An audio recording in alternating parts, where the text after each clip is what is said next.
Selamat pagi, jemaat yang dikasihi Tuhan Yesus Kristus. Kita bertemu kembali dalam renungan harian HKBP Resort Sutoyo pada hari ini Selasa tanggal 18 April 2023. Sebelum kita mendengar firman Tuhan, kita menyerahkan diri kita kepada Tuhan, kita berdoa. Damai sejahtera Allah yang melampaui segala akal, itulah kiranya yang memelihara hati dan pikiranmu di dalam Kristus Yesus. Amin. Firman Tuhan pada hari ini tertulis dalam kitab Habakuk pasal yang kedua ayat yang keempat. Sesungguhnya orang yang membusungkan dada tidak lurus hatinya.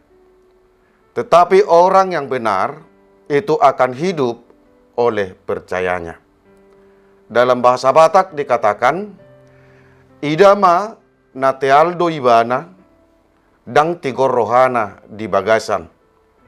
Alayang gohalak partigori manguludo binahen ni parsihotonna marhapursiaun. Demikian firman Tuhan.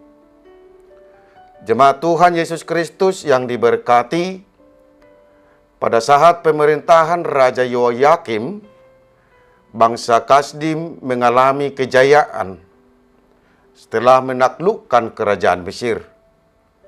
Bangsa Kasdim juga berupaya menguasai dunia di bawah pemerintahan Raja Yoyakim. Peperangan tersebut mengakibatkan kondisi sosial dan juga religius pada saat itu tidak lagi dalam keteraturan.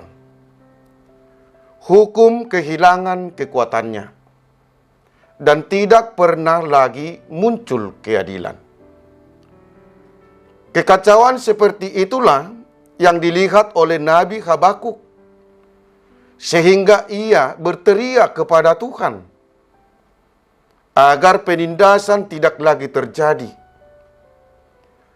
Habakuk meminta agar Tuhan memberikan keadilan, agar orang-orang benar tidak lagi terancam dari para orang fasik.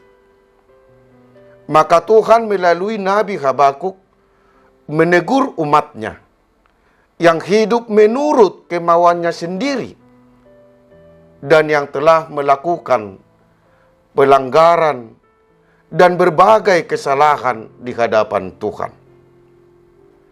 Jemaat Tuhan Yesus Kristus yang diberkati, kemenangan dan kejayaan yang dirasakan bangsa Kasdim membuat mereka lupa diri, sehingga mereka dengan leluasa untuk melakukan kejahatan menurut kemauannya sendiri.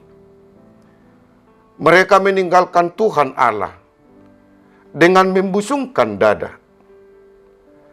Orang yang membusungkan dadanya adalah orang yang menganggap dirinya yang paling hebat. Dan orang yang merasa paling hebat akan melakukan sesuatu menurut kemauannya sendiri, tanpa menghiraukan penderitaan yang akan menimpa orang lain. Pelanggaran umatnya akibat hati yang tidak lurus akan melakukan penindasan, pemerasan, dan penyembahan berhala. Oleh karena itu Allah marah dan berkata, cukuplah mereka. Maka Nabi Habakuk mengajak bangsa itu agar kembali kepada Tuhan Allah dan hidup menurut jalan Tuhan. Orang yang setia, percaya kepada Allah, maka ia akan memperoleh hidup oleh karena percayanya. Tetapi setiap orang yang membusungkan dadanya, Tuhan akan marah atas dirinya dan Tuhan akan menghukumnya. Karena Tuhan berfirman, celakalah orang yang menggaruk bagi dirinya apa yang bukan miliknya. Tetapi orang yang benar itu akan hidup oleh percayanya. Jemaat Tuhan Yesus Kristus yang diberkati. Banyak hal yang dapat membuat kita untuk melupakan Tuhan. Demi mengejar apa yang ada di dunia ini, yaitu harta, jabatan, kehormatan, dan lain-lain. Banyak orang yang rela meninggalkan Tuhannya. Di samping itu, ada mungkin juga orang sampai mendewakan apa yang dimilikinya. Nats ini memberi suatu pencerahan yang berharga bagi kita. Yang percaya kepada Tuhan dan merespon agar kita berdiam diri sejenak untuk merenungkan dan mengakui keberadaan Allah. Allah Maha Kuasa yang berkuasa atas segala yang ada di bumi ini.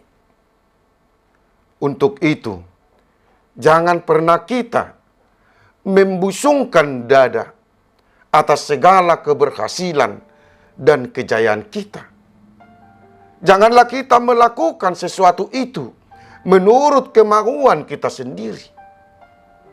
Karena Tuhan Allah tidak berkenan atas itu. Apa yang kita miliki saat ini, semuanya itu atas pemberian Tuhan. Dan Tuhan memberi kesempatan kepada kita untuk memakai dan menikmatinya menurut kehendak Tuhan. Dari firman Tuhan ini, kita diajak supaya mampu berdiam diri dengan penuh kerendahan hati di hadapan Tuhan. Mengenali keberadaan Tuhan Allah di tengah-tengah hidup kita, agar kita memperoleh kehidupan. Amin. Kita berdoa. Terima kasih Tuhan atas firman-Mu yang kami dengar saat ini. Engkaulah yang menuntun hidup kami ini, agar kami mampu berdiam diri dengan penuh kerendahan hati di hadapan Tuhan. Agar kami senantiasa melakukan kehendak-Mu. Tuhan, lindungi dan berkati kami dalam setiap langkah dan aktivitas kami. Berkati seluruh jemaat-Mu dimanapun berada saat ini. Jemaat-Mu yang sedang sakit, sembuhkan mereka.